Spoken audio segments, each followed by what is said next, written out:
Sonia was born in the late 1700s in the Caribbean. Her mother was a beautiful woman of African descent, and her father was a wealthy French planter. From a young age, Sonia was exposed to the beauty of the Caribbean and the life of luxury that her father provided. She was raised to be independent and strong-willed, and she was determined to make her own way in the world. At the age of 16, Sonia fell in love with a sailor named Jacob. He was a handsome and daring young man, and he swept her off her feet.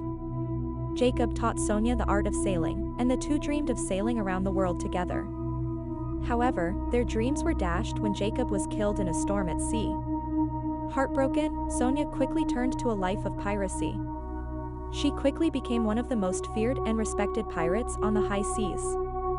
She was known to be a fierce fighter, and her beauty and intelligence made her a favorite among her crew.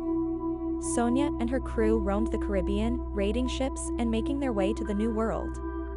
She quickly rose to the rank of captain, and she was known to be a shrewd and capable leader. She had a reputation for being fair and generous to her crew, and she was beloved by all who served under her.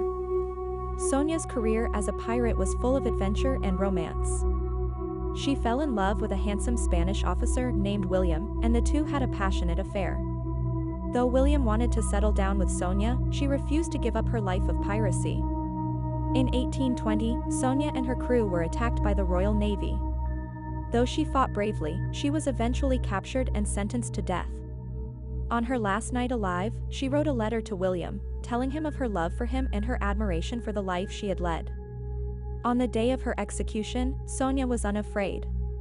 She walked to the gallows with her head held high, and she died with grace and dignity. To this day, she is remembered as the most beautiful female pirate to ever have lived.